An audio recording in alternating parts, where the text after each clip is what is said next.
Our topic for this evening, as you know, you can see in the title, the Sabbath, God's precious gift to the world. And of course, on the one hand, there at the beginning of Exodus chapter 35, we see explicit reference to the Sabbath, which obviously on some plane justifies the choice of topic for this evening's session. That is, we read at the beginning of Exodus chapter 35, and Moses assembled all the congregation of the people of Israel, said to them, "These are the words that God has commanded that you should do. 6 days shall work be done, but on the seventh day there shall be to you a holy day, a Sabbath, a solemn rest to God. Whosoever does any work therein shall be put to death." And there's an additional elaboration: you shall not kindle any fire in your habitations upon the Sabbath day. A lot to discuss here. But before we return to these words, I feel compelled to address a question that might be occurring to you. Namely, this is by no means the first place in the Bible where we encounter the Sabbath. So why am I discussing the Sabbath now? Now, of course, you could argue that that's a stupid question. After all, it's not like we have by any means run out of things to discuss in previous sessions and on previous chapters. There's been an awful lot to talk about until now as well.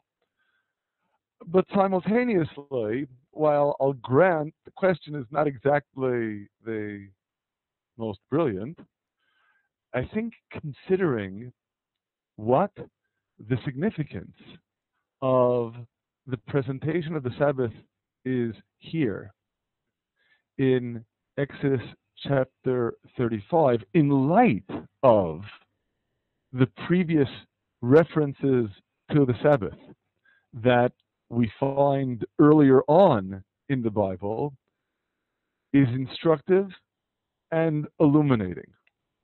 And to that end, I'd like to consider, at least briefly, those previous references to the Sabbath that, at least in the context of our meetings, did not occasion our discussion of the Sabbath previously.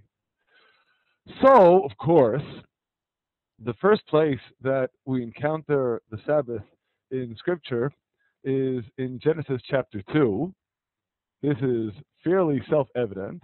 That is, in the Torah's description of God's creation of the world. After the sixth day, the beginning of Genesis chapter 2, and the heavens and the earth were finished, and all the host of them, and on the seventh day, God finished his work which he had made, and he rested or ceased on the seventh day from all his work that he had made. And God blessed the seventh day and hallowed it, because that in it he rested or ceased from all his work that God had created to do. Of course, here the Sabbath is first introduced.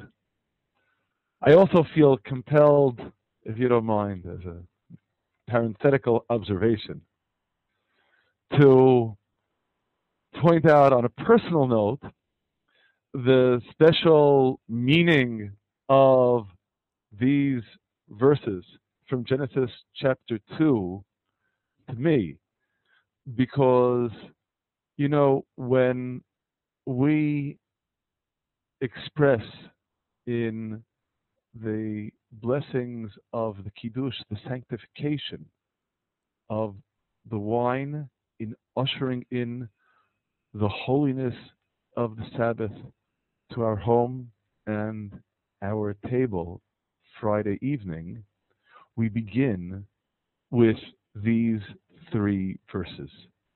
Genesis chapter 2, verses 1, 2, and 3. And it's always an especially uplifting moment when I tell our guests, especially when our guests are Bible believers and not Jews, believing Christians, believing others, that at this moment we rise together because in a court based upon Torah law, witnesses give their testimony while standing. And as we recite these 3 verses, we bear testimony together that God created the heavens and the earth. Standing, all of us together, bearing testimony together, is, to indulge in understatement, an extremely powerful experience. Certainly for me, and I think for everyone there. Anyway, closed parentheses. I very much hope that each of you will, at some point, be joining us for our Sabbath, ushering in the sanctification of the Sabbath day. But as for this first reference to the Sabbath in Scripture, so why didn't we speak about the need for us to keep the Sabbath? Why didn't we speak of God's precious gift of the Sabbath to the world here? Well, very simply, there isn't any indication at all here that the Sabbath is a gift to the world. There isn't any indication here that we are supposed to observe the Sabbath at all. After all, the Torah here is describing what God did in the process of creation. Well, pardon my saying so, but God did a lot of things in the process of creation that we are not going to try to emulate. Light, darkness, the firmament, the sun, the moon, and the stars, plant life, vegetation and animals. We don't do any of those things. So why should we think that it is incumbent upon us to emulate God, specifically with respect to the 7th day?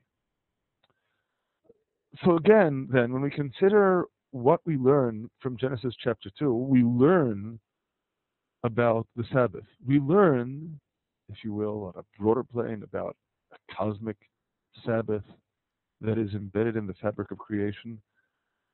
We don't learn here that the Sabbath has anything to do with people or in any way impacts on our lives. That doesn't emerge from Genesis. No, that is articulated on the first occasion over here in Exodus chapter 16. The context, of course, in Exodus chapter 16 is the manna. The manna that fell in a double portion on the 6th day. And when the rulers, the princes of the congregation, come and tell Moses about this, Moses tells them, "This is that which God has spoken. Tomorrow is a solemn rest, a holy Sabbath unto God. Bake what you will bake, and seethe what you will seethe. All that remains, lay up for you to be kept until the morning." And the Sabbath demonstrates its blessings in the double portion that falls of the manna on Friday, and it demonstrates its sanctity in the manna not falling at all on the Sabbath. Now, here, of course, we do see that human beings, the nation of Israel, is affected by the Sabbath. And moreover, while you could say all this indicates is that on some cosmic divine plane, God doesn't provide the manna on the Sabbath, we also see here that the Sabbath affects us, that we are obligated, at least the nation of Israel in the wilderness was obligated in keeping the Sabbath. That while the people were not supposed to do this, there were those who went out to gather manna on the seventh day and found none, and this elicits a divine chastisement. How long do you refuse to keep my commandments and my laws? See that God has given you the Sabbath. Therefore, he gives you on the sixth day the bread of 2 days, and now look at this. Abide you every man in his place, let no man go out of his place on the seventh day. So the people rested, or more precisely, ceased from work on the seventh day. I emphasize ceased from work. I also emphasize that it ceased in Genesis chapter 2, because in fact, this word, as was the word employed in Genesis chapter 2, is from the same root letters as Sabbath. That is, I'm sure it's no surprise to any of you that Sabbath is not a word that was born in English. It comes from the Hebrew, Shabbat, and Vayishbetu, or Shavat in Genesis chapter 2, is the verbal conjugation of ceasing from work. So that ceasing from work is something that doesn't just apply on whatever level this means to God, it applied to the people gathering the manna. I'll note furthermore that we perpetuate this in our observance of the Sabbath.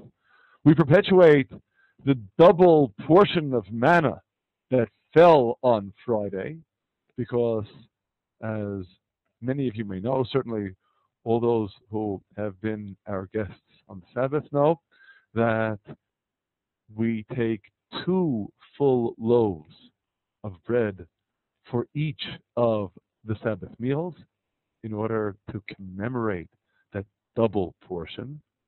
And furthermore, because we have one verse in Scripture that speaks of the dew falling and the manna falling on top of it, and another verse tantalizingly that says the opposite.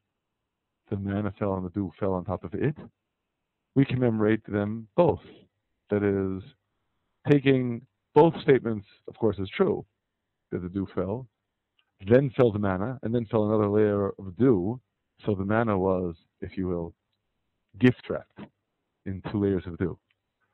So we have the tablecloth covering the table upon which the loaves of bread are placed, and another cloth, the covering on top of the loaves. So our bread at the Sabbath meals is also similarly gift wrapped.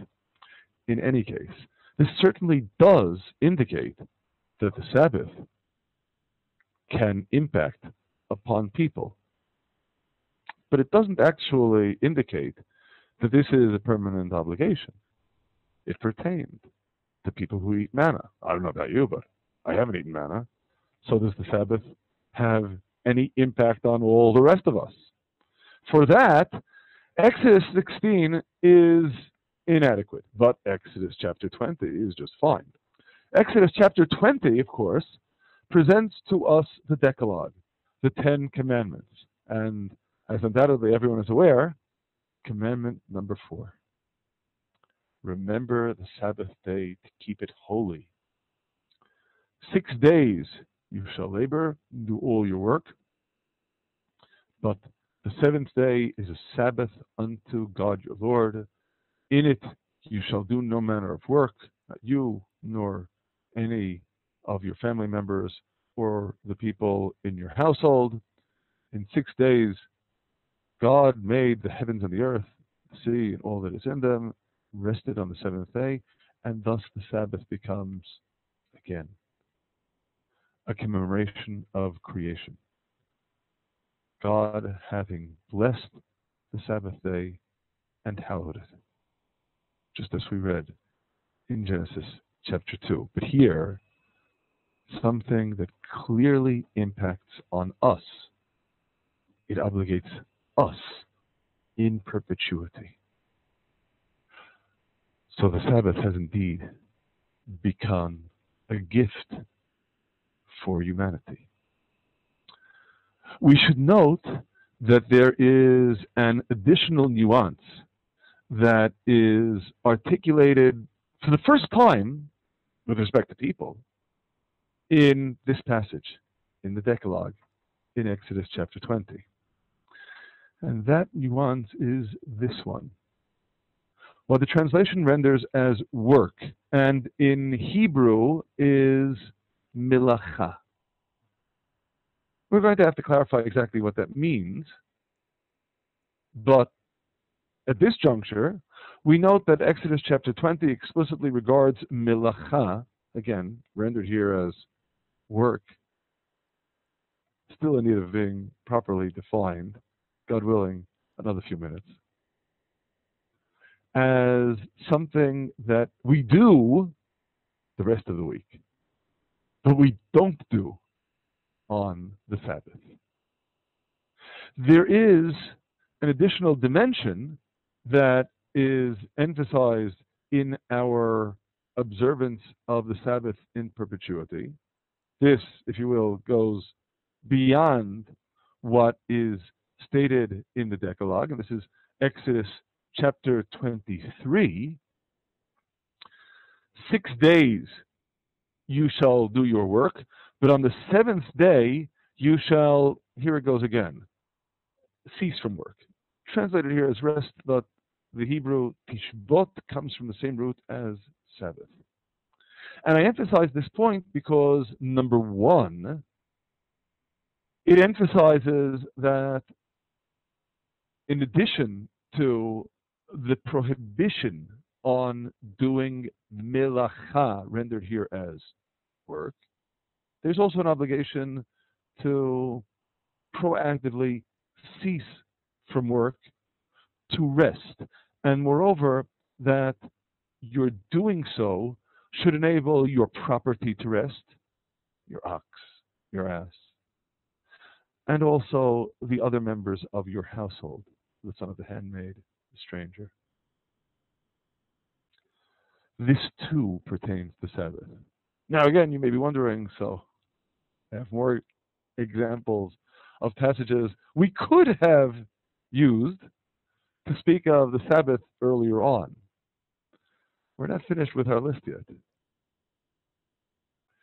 We continue with Exodus chapter 31. Now there is a crucially important additional dimension that is articulated explicitly in Exodus chapter 31 for the first time. And that is what is expressed first and foremost in verses 14 and 15. We'll consider some of the other motifs in this passage a bit later on, God willing. But in verses 14 and 15 we read, "You shall keep the Sabbath, therefore, for it is holy unto you. Everyone who profanes it shall surely be put to death.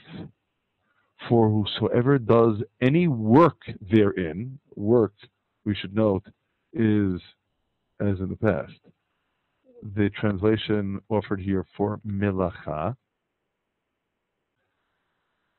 "that soul shall be cut off from among his people. 6 days shall work be done, but on the seventh day is a Sabbath of solemn rest, holy to God. Whosoever does any work," again, melacha, "on the Sabbath day, he shall surely be put to death." Now this, of course, is crucially important when we understand the legal framework of observance of the Sabbath. Doing melacha, rendered here again as work, but still in need of a more rigorous definition, is a capital crime. Certainly not a capital crime that is enforced flippantly, that is requires for prosecution as a capital crime witnesses who forewarn the violator of the severity of violating Shabbat, as we noted in our discussion of Exodus chapter 21, the frequency with which the death penalty was actually imposed by courts operating under Torah law was such that a court that executed one criminal in 70 years was described as a killer court. But still in all, it's important for us to note this.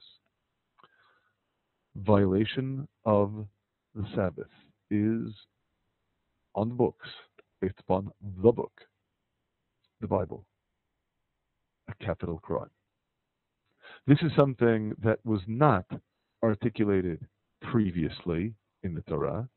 It is, we should note, and again I hope to return to this point, in the context of stressing that the Sabbath is, as expressed in verse 13, and again in verse 17, a sign between me and you throughout your generations, a sign between me and the people of Israel forever. So, of course, it's important for us to bear in mind that context. Simultaneously, it is important for us to note the severity of the Sabbath. Now, as a first point of note in considering what the implications of this observation are, I feel obliged at this juncture to consider in brief the holiest day in the calendar ordained by the Torah. What is the holiest day in the calendar ordained by the Torah? I suspect that I can probably guess what most of you are thinking, but before you answer the question, consider the following. In Leviticus chapter 23, we read about the Day of Atonement. In the Hebrew, of course, that is Yom HaKippurim, Yom Kippur. And in the context of the Torah's description of Yom Kippur, of the Day of Atonement, we likewise read of the prohibition on doing any work on Yom Kippur. In verse 28, you shall do no manner of work in that same day, for it is a day of atonement. And there's a punishment for doing work on Yom Kippur. And whatsoever soul it be that does any manner of work, Malaka, same word that we saw in Exodus chapter 21, etc., chapter 20 and 31, etc., with respect to the Sabbath. Anyone who does any Malaka in that same day, that soul will I destroy from among his people. What we would describe as death by the hand of heaven. Death by the hand of heaven is, of course, a very severe punishment. As punishments of the Torah go, it clearly ranks as the second most severe punishment in the Torah. Second most severe. Because execution by the terrestrial court here in this world is clearly the most severe. The most severe crimes. The courts are duty-bound to adjudicate and punish. So capital crime as judged by a court in this world, is clearly the most severe. Something that will elicit this punishment of death by the hand of heaven is second most severe, which of course inevitably leads us to an important observation. What is the holiest day in the calendar ordained by the Torah? It is the day whose violation elicits not the second most severe punishment, but the most severe punishment. The holiest day in the calendar is Shabbat. Yom Kippur is second place.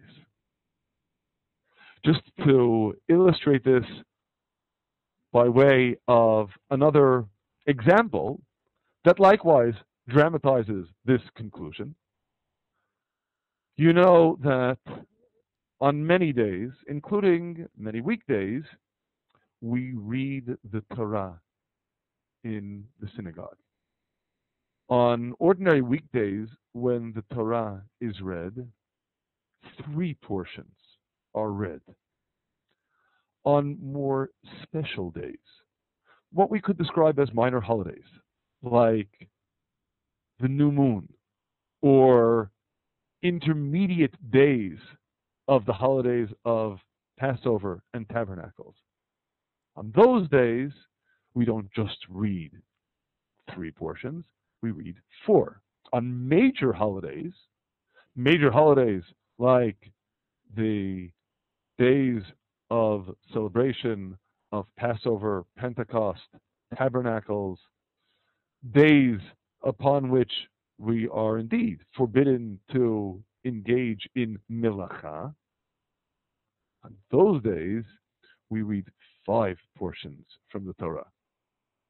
And then there is Yom Kippur. On Yom Kippur, we read 6 portions. But every week on the Sabbath, we read 7. The Sabbath, of course, again, ranks first place. Yom Kippur is up there as second, but not first. Now, of course, inevitably, people tend to ask at this point, what? The holiest day in the calendar is every week? Isn't that making holiness into a routine? To which I would say our most essential response is exactly making holiness routine. To enter into a routine of holiness is precisely the recipe for uplifting and exalting life.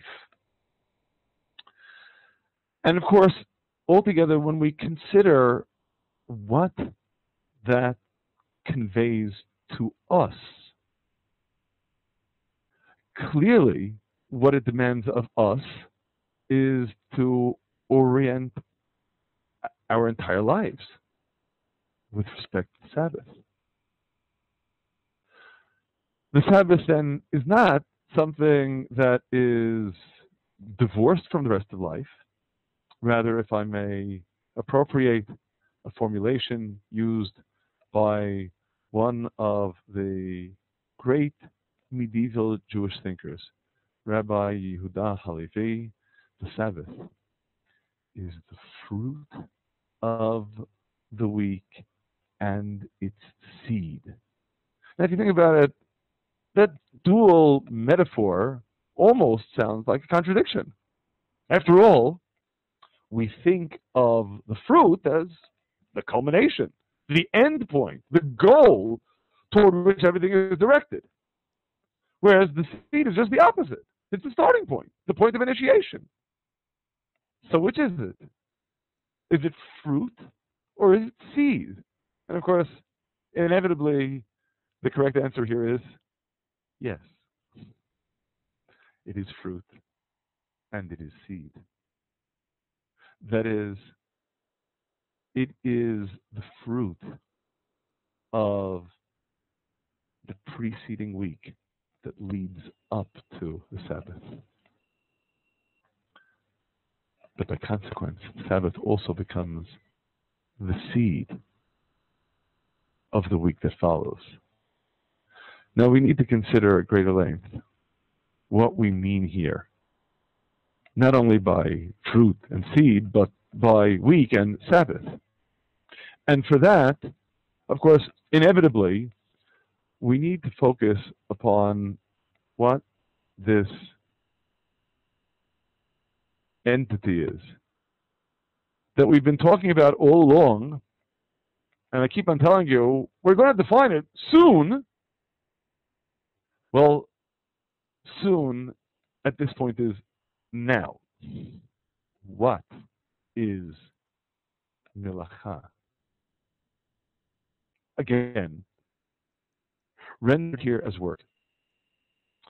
That is not the only motif relevant to our understanding the Sabbath, but is certainly an essential one, and again, elicits the most severe punishment meted out in the Torah,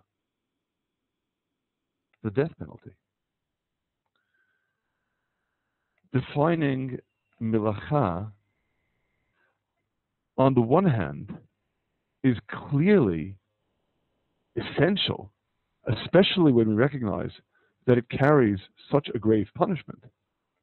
Obviously, if the court is going to be able to adjudicate whether someone has violated the prohibition of Malaka on the Sabbath or not, we need a definition. And yet, we don't find any clear definition anywhere in the Bible. What we do find, and I think it is instructive for us to consider this, is at least 3 occasions when violation of the Sabbath is more rigorously described in the Bible. The first of these occasions is in the Torah, in Numbers chapter 15. But when we consider what the Torah tells us here, I'm not sure this is going to help clarify. It may even make things more mysterious.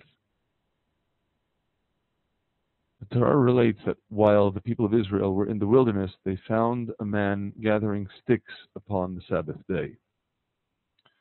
And they that found him gathering sticks brought him unto Moses and Aaron and unto all the congregation.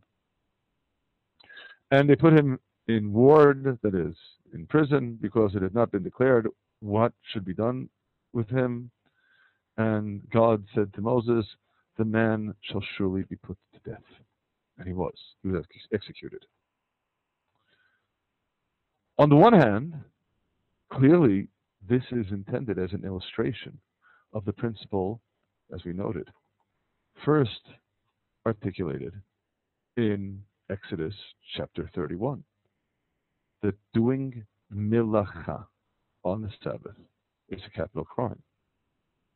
Obviously, it is only in light of that that the perpetrator could be punished, because, again, it is axiomatic in Torah law that one cannot punish somebody if he has not been forewarned. It is only because the severity of the violation is known that he could be punished for having violated it. But exactly what does gathering sticks mean? And on the premise, again, that it is included in the definition of this business, Malaka, work, what does it tell us about the definition? Not clear in the text.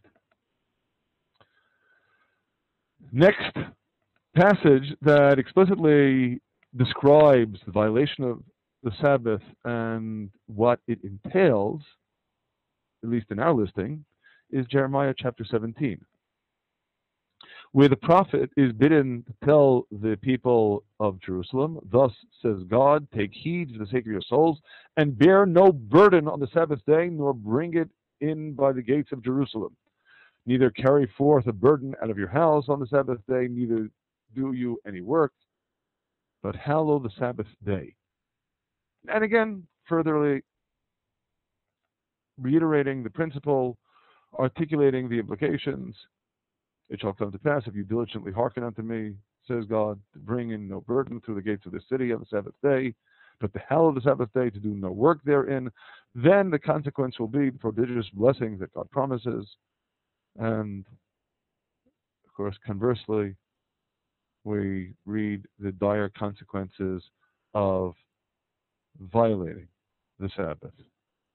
But again, of course, inevitably we ask, what is meant by bringing a burden? In particular, this emphasis on carrying a burden out of your house on the Sabbath day. And moreover, in verse 22, where we read that as the sole example, and then also, neither do you any work, again, the Hebrew Malaka, there is a presumed definition of Malaka, of work, but we're not reading it. The final example that I'd like to share with you is in Nehemiah chapter 13. In our tradition, Nehemiah is just the second half of the book of Ezra. But be that as it may, it's in Nehemiah chapter 13, where Nehemiah reports, in those days, I saw in Judah some treading wine presses on the Sabbath, bringing in heaps of corn and lading asses therewith, also wine, grapes, and figs, and all manner of burdens, which they brought into Jerusalem on the Sabbath day. And I forewarned them in the day wherein they sold victuals, that is, that this is a violation. And again, of course, inevitably we ask, what exactly is it violating? What exactly is prohibited, such that Nehemiah rebukes them? What evil thing is this that you do and profane the Sabbath day? And of course, inevitably, again, I reiterate, we don't get any clarification of what precisely Malaka is supposed to be. Now, on the one hand, I should note here a crucial element of our conclusion in our discussion some weeks ago of Exodus chapter 21, an eye for an eye, and that is that while in a case like this, and many other cases like it, the 5 books of Moses, what we call the written Torah, seems to glaringly fail at the mission that it ought to be set to accomplish. That is, it ought to be set to accomplish the mission of teaching us a way of life. As we've noted on many occasions, Torah means teaching. So if it's teaching us a way of life, why doesn't it tell us what Malaka means? After all, certainly observance of the Sabbath on a weekly basis is a crucial aspect of life. Why not tell us what's included in the prohibition? So again, on the one hand, the written text seems glaringly to fail. But on the other hand, this merely further drives home the realization that the written word cannot possibly be the sum total, be all, and end all of God's revelation to us and the world. The written Torah, as the written medium implies, is static, unchanging, absolute and immutable divine truths that are revealed in the world, but not the way those truths are to be applied in our changing world that is entirely in flux because of the disparity between that absolute and immutable medium and our world as we live in it. There's a bridge between the two, which is the oral tradition that goes with the written text. And of course, predictably, that oral tradition clarifies to us very well what this creature, Malaka, rendered work, means. That is not only prohibited, but prohibited on pain of death. So, when we consider then the thrust of the Torah binding the identity of the Sabbath so essentially with the prohibition on doing Malaka, we recognize that understanding then just what the identity of the Sabbath is, hinging as it is on the definition of what Malaka is of course largely predicated upon going beyond the written text and the written text alone. But that's not to imply that we have nothing in the written text to help us to elucidate the identity of the Sabbath based upon this essential defining aspect of the Sabbath, the prohibition on engaging in Malaka. Because here's where we get back to our starting point. Remember our opening question? So, if we have roughly half a dozen references to the Sabbath, before we get to Exodus chapter 35, what's so special about the reference to Exodus chapter 35 as the basis for our discussion of the Sabbath? Because again, in Exodus chapter 35, we do indeed encounter reference to Malaka, to that thing that we are calling work. Remember, chapter 35, verse 2. This is on the first page of the sources. 6 days shall work, Malaka, be done.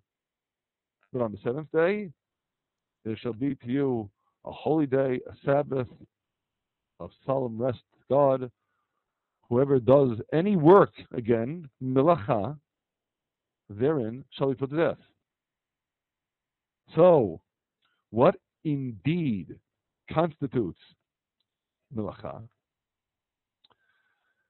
When we consider the adjacent verses in Exodus chapter 35.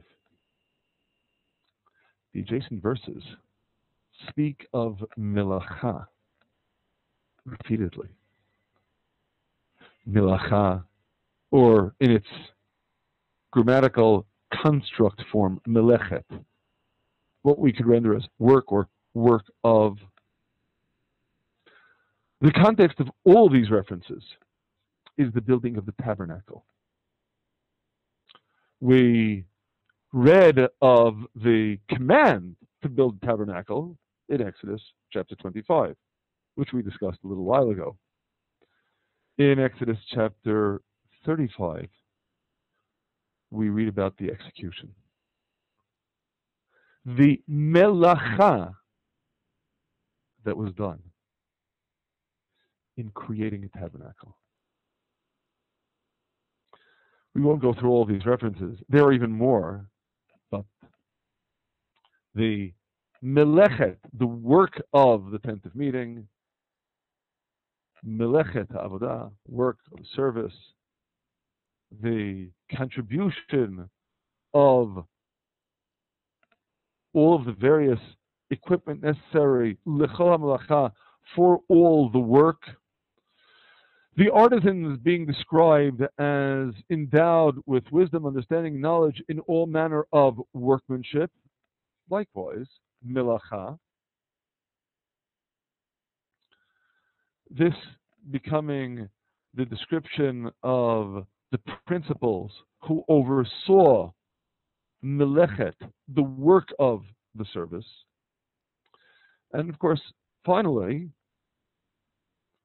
when we get to the end of the construction project, in Exodus chapter 39, verse 43, and Moses saw all the work, and behold, they had done it as God had commanded, even so had they done it, and Moses blessed them. And of course, again, the work is Malaka. The self-same word that describes what we do not do on the Sabbath. And finally, at the veritable end of the book of Exodus, Moses is charged with actually building the tabernacle based upon everything that has been constructed in the interim. And he reared up the court round about the tabernacle and the altar and set up the screen of the gate of the court. And Moses finished the work, the Malaka. Now, these repeated references to Malaka, exactly the same word that describes what we do not do on the Sabbath, of course, on the most immediate, arguably the most obvious plane, these references come to emphasize that even when we are engaged in the prodigious good deed, the mitzvah of building the tabernacle, that does not excuse violating the Sabbath. The Sabbath still maintains its sanctity and maintains its sovereignty over the seventh day. But there's a deeper dimension here, and that is when we consider what it is that is described here as Malaka, as means for defining what Malaka means generally. It's everything that is involved in making the tabernacle. Now, mind you, when we consider the gamut of the examples, the list of what is involved, the list is extremely diverse. There are all sorts of things that the construction of the tabernacle entails. What do they all have in common? What they all have in common is Malaka does not mean work in the sense of mere exertion. Malaka means work in the sense of creative endeavor, productive labor. Only such creative endeavor, productive labor, is labeled Malaka. It's only when we're creating something. This is, of course, a principle that we could elaborate upon at much greater length, and perhaps at some point we will, but I suspect we're not going to have time to really elaborate on this subject adequately this evening. What I will note for our purposes is that derived from this juxtaposition of Malaka in the construction of the tabernacle and Malaka on the Sabbath, we indeed conclude what we are prohibited to do on the Sabbath. And as a matter of tersely summarizing, it's pretty much everything that is involved in creating human food, clothing, shelter, and culture. This again is something that we can discuss at much greater lengths. I'm not going to go into the details of the particular actions that are prohibited. It's more important for me in the time that we have to consider conceptually the implications of all of this. Why should we refrain from engaging in these creative endeavors on the Sabbath? Is there something wrong with them? There's certainly nothing wrong with them. If anything, on the contrary. As I hope you recall, way back in our discussion of Genesis chapter 1, we discussed both the divine projection in creating humanity and the mission that God gives to humanity. It is to be creative, to exercise dominion over the entire world.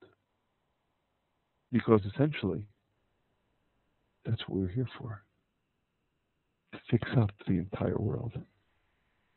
So our engaging in Malaka, in the sense of creative, productive labor, is essential. Well, indeed, it is. Just consider what we saw in the Ten Commandments. Recall, on the one hand, the fourth commandment begins with, remember the Sabbath day to keep it holy. Next line, 6 days you shall labor and do all your melacha. That means during those 6 days, you should be creating. You should be doing something. There's a whole world out there.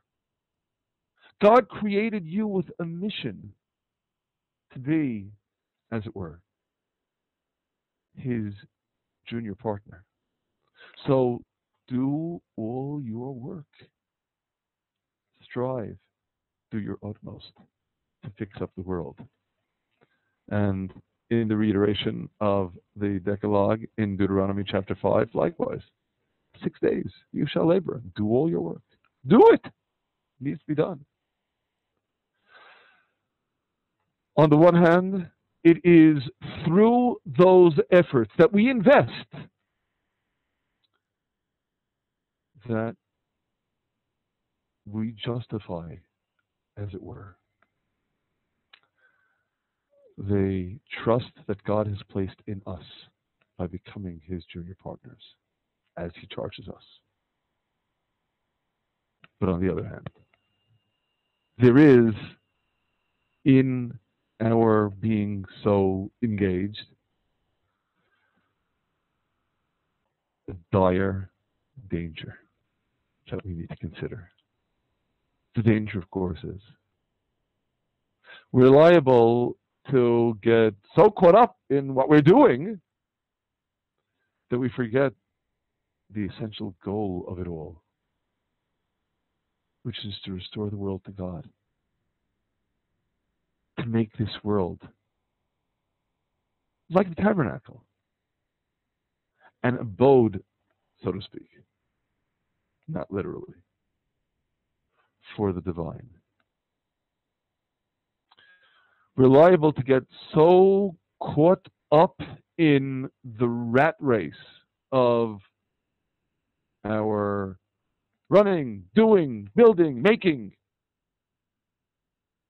that we lose sight of what we're doing it for, what we're striving to reach. And so, every week, the seventh day comes and tells us, stop! Stop running. Start reflecting. On the seventh day, you aren't going to dominate nature. You aren't going to control. You aren't going to overpower. You aren't going to exert your dominion. You are, rather, going to be at peace with the world and yourself, and as such, to reflect.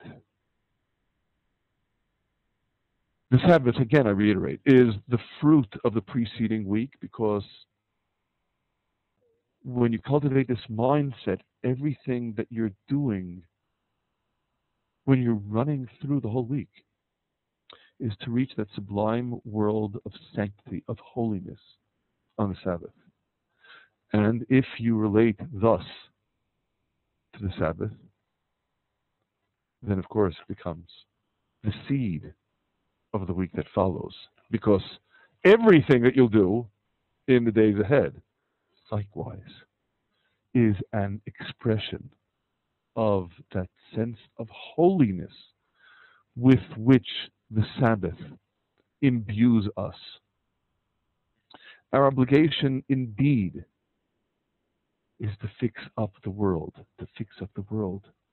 and make it a more godly place, and not then to lose sight of what the ultimate goal is in restoring the whole world to its divine source. Inevitably, the problem is when we get really engrossed in what it is that we are doing, we're liable to get distracted. And the Sabbath demands of us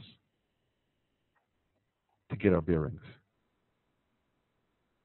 A sense of, again, where we're going to and what we're going for, and what the goals are that we are attempting to advance through our efforts in this world. As such, I think we can come to a much deeper understanding, not only of what Malaka means, which of course is predicated upon the juxtaposition between the Sabbath and the tabernacle that emerges from Exodus chapter 35, but also continuing here, when we indeed consider what the implications are of the reiteration of the Decalogue in Deuteronomy chapter 5. Because, on the one hand, of course, we reiterate that clearly, as expressed explicitly in Exodus chapter 20, and indeed in reference to what we saw in Genesis chapter 2, the Sabbath is a throwback, an echo of God's creation. Tantalizing, isn't it, that when the commandment of keeping the Sabbath is reiterated in Deuteronomy chapter 5, there isn't any reference to creation at all. Rather, the seventh day is a Sabbath unto God your Lord. In it you shall not do any manner of work. And again, that means also ensuring that your family and household and even property do not engage in work. And what's the purpose of it all? And you shall remember that you were a servant in the land of Egypt, and God your Lord brought you out of it by a mighty hand and outstretched arm. Therefore, God your Lord commanded you to keep the Sabbath day. Wait a second. Wasn't the Sabbath supposed to be a remembrance of creation? So which is it? A remembrance of creation or a remembrance of the Exodus? And of course, predictably, here too, the answer is yes, it is both. Because in particular, in light of what we already saw, with respect to what Malaka means, and the dangers that inhere in our striving to dominate the world for its own good. Our doing Malaka should indeed be out of dedication to the world.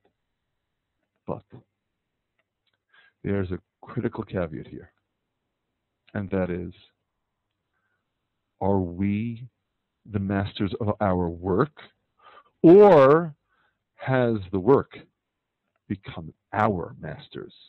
You know, there's an expression that has become increasingly popular in our generation, a workaholic. Someone who is so obsessed with his work that his work is controlling him rather than the other way around. As we dedicate ourselves to doing Malaka, we recognize that herein lies a great danger. Doing Malaka should be an expression of imitatio Dei, emulating God. God is the master of his work, not the other way around. The archetypal example of someone who is not the master of his work is, of course, a slave. A slave is subordinate to his work, subordinate to the work that he has received as a charge from his master. Now, tragically, there are people, even in our own day and age, this is a travesty, who are slaves, who are not masters of their work. But at least we can hope that these individuals will be freed.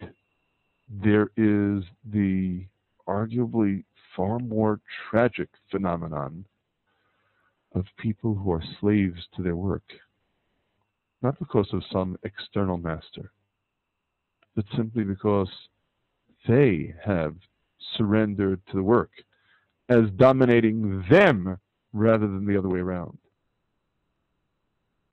That is no longer doing Malaka on the 6 days upon which we labor as means to emulating God in fixing up the world.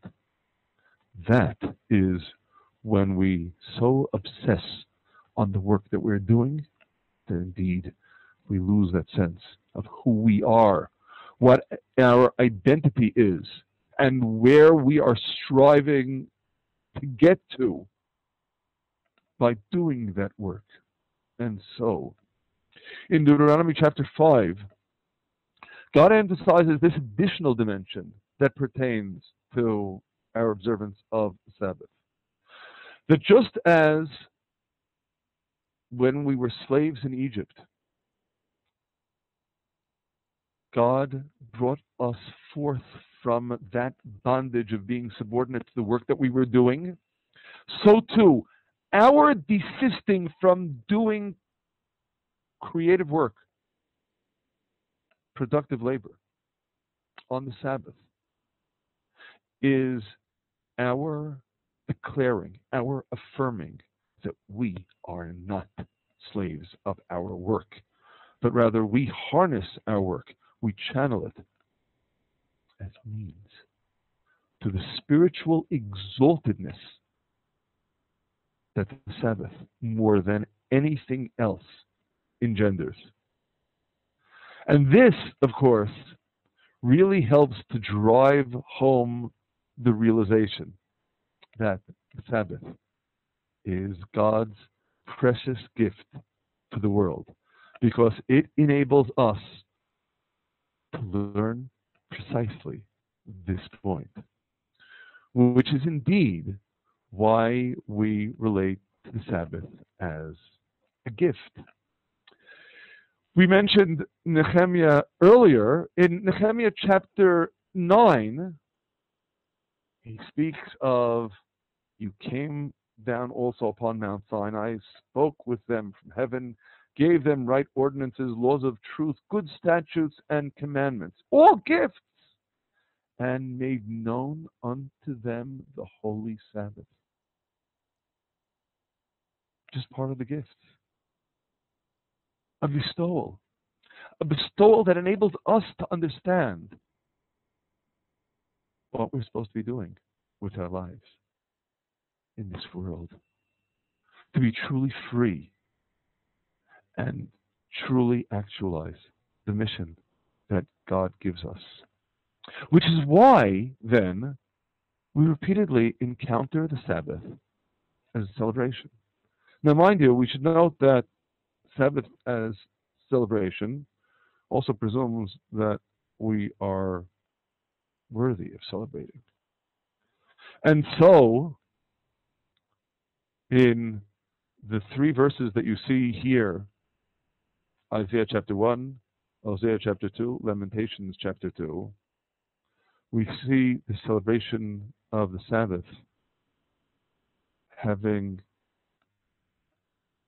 become trampled underfoot, the antithesis of what it was to have been. Isaiah says, "Bring no more vain oblations, it is an offering of abomination unto me, new moon and Sabbath." Sabbath. The holding of convocations, I cannot endure iniquity, along with the solemn assembly. Hosea says, I will also cause all her mirth to cease, her feasts, her new moons, and her Sabbaths, and all her appointed seasons. And Jeremiah in Lamentations, he stripped his tabernacle as if it were a garden. He destroyed his place of assembly. God has caused to be forgotten in Zion appointed seasons and Sabbath. But if anything, from these words of rebuke, we get a clearer and perhaps more vivid sense of the opportunity for spiritual exaltedness that the Sabbath was to have been, is to be, when we address it properly. And so indeed, can't help but note here, remember in Kings 2, chapter 4, the story of the Shunammite woman, promised by the prophet Elisha that she would have a son, and the son is born, and the son is a youngster, expires. And without informing her husband of the child's death, she calls to her husband, "Send me, I pray you, one of the servants and one of the asses, that I may run to that man of God and come back," so she can petition Elisha to pray for the restoration of the child. Well, he doesn't understand the reason for the request, and he asks her, "Wherefore will you go to him today? It is neither new moon nor Sabbath." In other words, while he is confounded by her interest in visiting the man of God today, because it's neither new moon nor Sabbath, evidently, on new moons and on Sabbaths, people came to visit the prophet. It was an opportunity for spiritual growth and exaltedness. You went to see the prophet. And indeed, then, as such, we appreciate the gift of the Sabbath as means for connecting with God. The prophet Ezekiel, in chapter 20, indeed speaks in such terms. "I gave them my statutes, put them my ordinances, which if a man does, he shall live by them. Moreover, I gave them my Sabbaths to be a sign between me and them, that they might know that I am God who sanctifies them." That sanctification is most vividly exemplified through the Sabbath. And the petition, "Hallow my Sabbaths, and they shall be a sign between me and you, that you may know that I am God your Lord." Now, of course, this motif of the Sabbath as sign we saw previously. Okay, I didn't really spend so much time focusing upon it at the time because we had other things we needed to see sooner. But remember Exodus chapter 31. "Verily you shall keep my Sabbaths, for it is a sign between me and you throughout your generations, that you may know that I am God who sanctifies you. Almost the same words that Ezekiel, of course, used all those centuries later. And likewise, in verse 16, wherefore the children of Israel shall keep the Sabbath, to observe the Sabbath throughout their generations for perpetual covenant. It is a sign between me and the children of Israel forever. Indeed. It is a gift, first and foremost, because it provides the wherewithal to orient ourselves, to direct ourselves, to ensure that we won't become slaves of our work.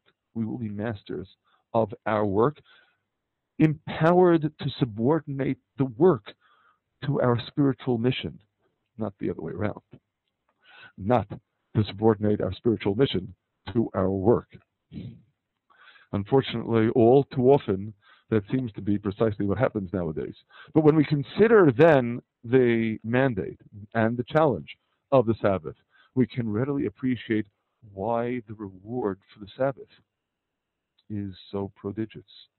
It is simply part and parcel of the gift of the Sabbath. The reward isn't something distinct from, but rather an inevitable outgrowth of what the Sabbath engenders in us. So, as such, says Isaiah chapter 56, happy is the man who does this, the Son of Man who holds fast by it, who keeps the Sabbath from profaning it. That's one of the crucial indicators of keeping his hand from doing any evil. And similarly, the promise in verse 4, thus says God, concerning the eunuchs that keep my Sabbaths and choose the things that please me and hold fast to my covenant. All of them are reflected in keeping my Sabbaths.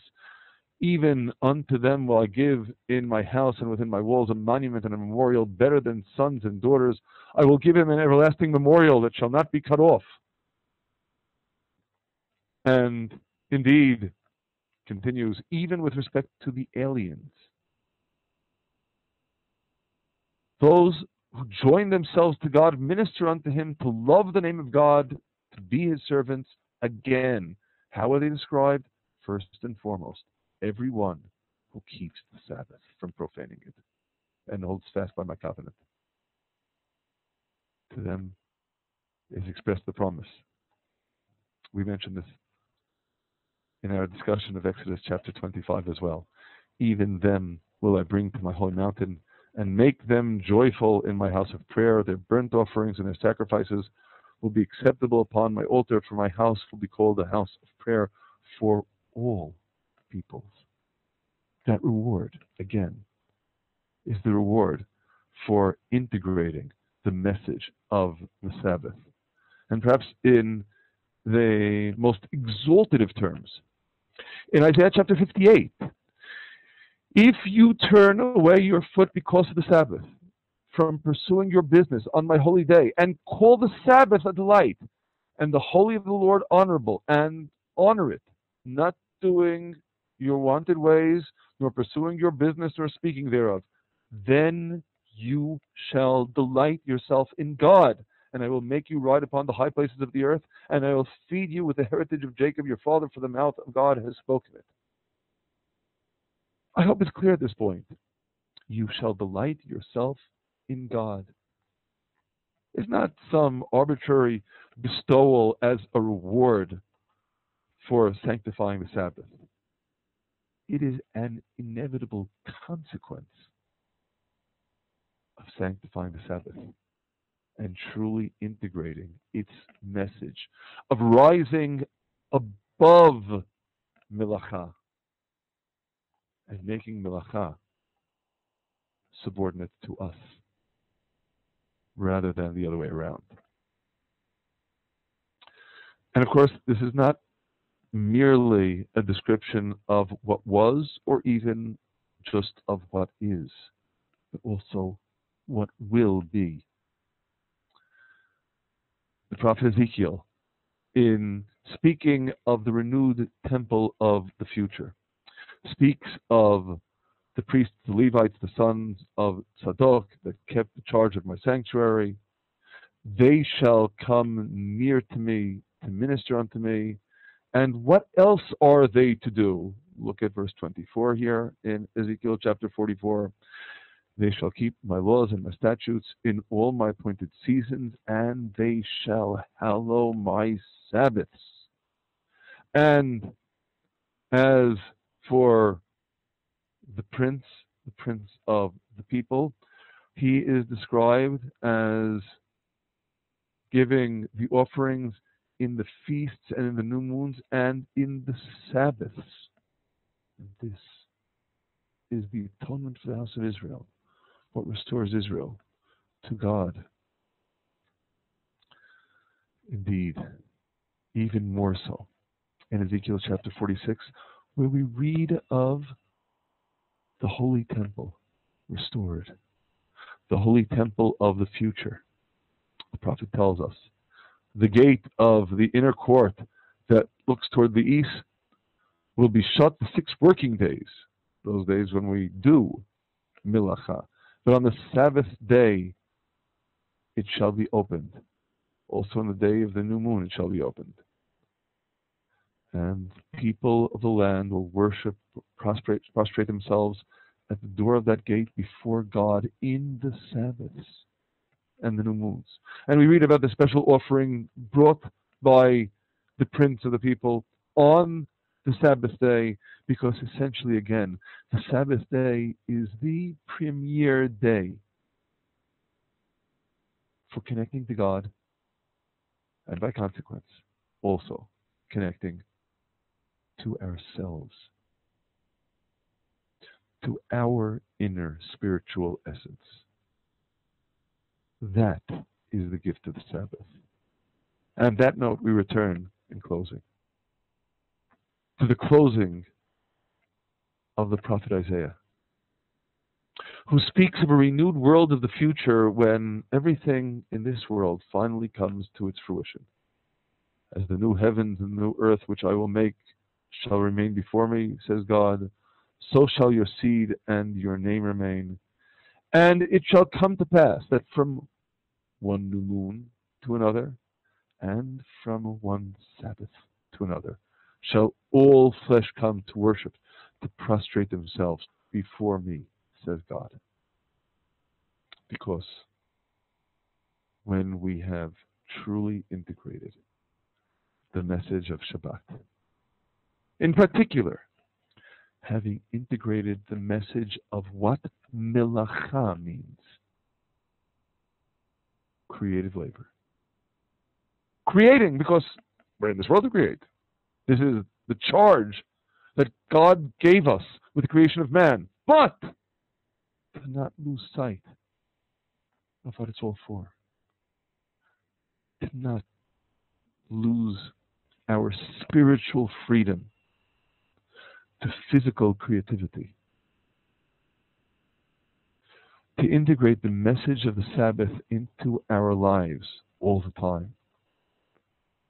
To indeed enter into that holy routine. The holy routine when, on the one hand, indeed, the Sabbath becomes the seed of all the days that follow it. As indeed at the starting point in creation, man essentially enters the world coming into the Sabbath to provide him with the dynamo, the basis of everything that follows. But by so doing, by the Sabbath functioning as seed, it also becomes fruit.